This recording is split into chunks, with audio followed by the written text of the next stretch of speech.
Hello students, welcome to my YouTube channel. कैसे हो आप सब? I hope you all are doing well. ये यूनिट फर्स्ट का नेक्स्ट टॉपिक है एविडेंस बेस्ड प्रैक्टिस। अगर आपने पिछली वीडियोस नहीं देखी है तो पहले आप वो देखो, बिकॉज हम स्टेप बाय स्टेप और टॉपिक वाइज टॉपिक कवर कर रहे हैं। तो एविडेंस बेस्ड प्रैक्टिस क्या होती है? एविडेंस मीन्स कोई तथ्य, किसी तथ्य के आधार पे कोई हम केयर प्रोवाइड करना, कुछ काम करना, प्रैक्टिस करना, उसको बोलते हैं एविडेंस बेस्ड प्रैक्टिस।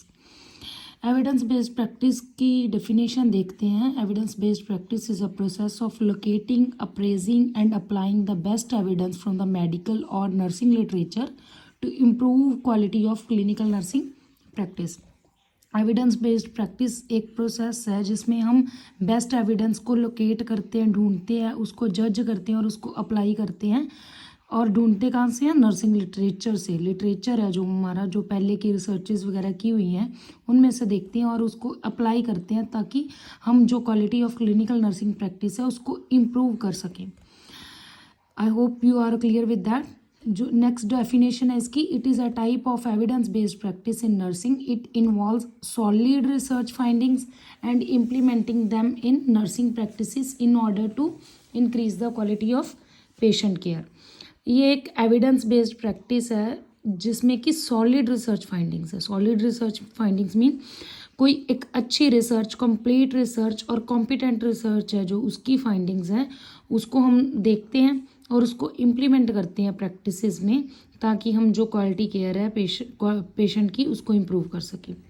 नेक्स्ट हम इसके स्टेप्स डिस्कस करेंगे। जो फर्स्ट स्टेप है that is formulation of clear question based on clinical nursing practice. Clinical nursing clinical problem के बेसिस पे हम एक क्वेश्चन फॉर्मुलेट करेंगे। कोई भी क्वेश्चन जैसे प्रॉब्लम स्टेटमेंट फॉर्मुलेट करते हैं, सेम वे हम क्लिनिकल प्रॉब्लम देख के उसके ऊपर कोई क्वेश्चन फॉर्मुलेट करेंगे।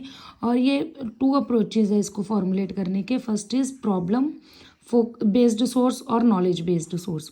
प्रॉब्लम बेस्ड क्या होएगा? कोई क्लिनिकल साइड में हमने किसी पेशेंट को देखा जिसको कोई डिजीज़ कंडीशन है, हम देखते हैं कि उस डिज़ीज़ के क्या कॉजेज़ है, क्या रिस्क फैक्टर्स हैं, क्या उसका डायग्नोसिस है, क्या ट्रीटमेंट है and what is the prognosis, वो सब देख के उसके ऊपर करते हैं। और सेकंड वन रिसर्च जो हम करते हैं that is based on the knowledge. आपने कहीं पे कोई सेमिनार अटेंड की है, कोई वर्कशॉप अटेंड की है, कोई कॉन्फ्रेंस अटेंड की है, उसमें से आपने कोई टॉपिक जो आपने स्टडी किया, रीड किया, जाए सुना है, वो एकदम से आपके माइंड में क्लिक किया कि इस वाली जो प्रॉब्लम है इसके ऊपर रिसर्च भी हमें करनी चाहिए। तो उसको ढूंढने के लिए हम एविडेंस बेस्ड प्रैक्टिस करते हैं। और इसका जो मॉडल है फॉर्मुलेट करने का प्रॉब्लम को, क्वेश्चन को, वो है पिको मॉडल। पिको मॉडल क्या है? हम इसमें देखते हैं कि पॉपुलेशन कौन है, कौन सी पॉपुलेशन है, ठीक है, और उसके ऊपर हम इंटरवेंशन करते हैं।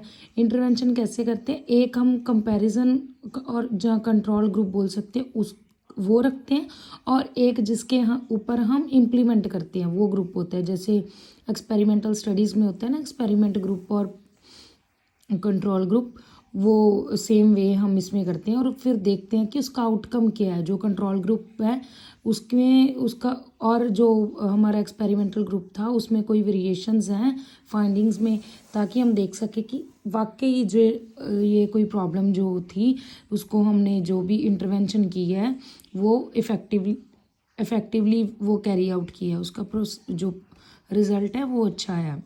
नेक्स्ट स्टेप है जो लिटरेचर रिव्यू करेंगे to search the best available evidence.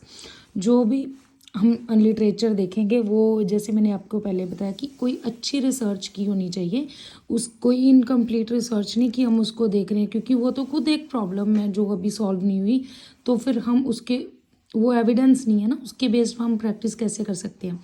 Next जो थर्ड इसका स्टेप है that is evaluating and analysis the strength and weakness of that evidence in terms of validity और जनरलाइजेबिलिटी। इसमें हम जो भी एविडेंस जो हमें मिला है उसकी हम देखते हैं कि उसकी स्ट्रेंथ्स क्या हैं, क्या वीकनेसेस हैं, उसको इवेल्युएट करेंगे और अच्छे से एनालिसिस करेंगे उसका, और वैलिडिटी चेक करेंगे। मेनली हम जो करते हैं that is buy rating scale. इसको भी हम फर्दर डिस्कस करेंगे नेक्स्ट अपकमिंग वीडियोस में। नेक्स्ट जो इसका फोर्थ स्टेप है दैट इज़ इम्प्लीमेंटिंग। अब आपने फॉर्मुलेट कर लिया प्रॉब्लम क्वेश्चन, नेक्स्ट उसके रिगार्डिंग लिटरेचर रिव्यू कर लिया है और उसकी जो स्ट्रेंथ वीकनेसेस हैं उसको आपने इवेलुएट और अच्छे से एनालाइज कर लिया। अब आपको पता है कि आपने वो सब उसके बारे में रिसर्च कर लिया। नेक्स्ट आपको इम्प्लीमेंट करना उस फाइंडिंग्स को based on the valid evidence, उसकी एक्सटर्नल और इंटरनल वैलिडिटी के बेसिस पे हम उसको इम्प्लीमेंट करेंगे। जो फाइनल स्टेप है that is the evaluating efficacy and performance of evidences through a process of self reflection, audit और peer assessment। जो भी हमने केयर प्रोवाइड की है एविडेंस बेस्ड, तो उसकी हम एफिकेसी और परफॉर्मेंस देखेंगे, कितनी एफिशिएंटली वो कैरी आउट हुई है, उसका क्या कितना पॉजिटिव रिजल्ट हमने अचीव किया है, उसको हम कैसे इवेलुएट कर सकते हैं। सेल्फ रिफ्लेक्शन, हमें खुद हम उसको देख सकते हैं कि पहले प्रॉब्लम क्या थी, उसके बाद जो हमने एक्शन इम्प्लीमेंट किए नर्सिंग एक्शंस से उसका क्या रिजल्ट आया। और ऑडिट के थ्रू, ऑडिट कौन कौन से, इंटरनल और external audit. Internal audit means जिसमें जो ऑडिटर है वो ऑर्गेनाइजेशन के बीच में से होता है, और एक्सटर्नल ऑडिट में ऑडिटर जो है वो आउटसाइड ऑफ इंस्टीट्यूशन आता है। और पीयर असेसमेंट, जो आपके कोलीग्स हैं वो भी असेसमेंट कर सकते हैं, उससे भी आप उसकी एफिकेसी और परफॉर्मेंस को इवेलुएट कर सकते हैं कि वो इफेक्टिवली कैरी आउट हुई है कि नहीं। आई होप आपको डेफिनेशन और स्टेप्स अंडरस्टैंड अच्छे से समझ आया होगा। नेक्स्ट इसके पर्पसेस एंड बैरियर्स हम नेक्स्ट वीडियो में कवर करेंगे। Till then take care, bye bye.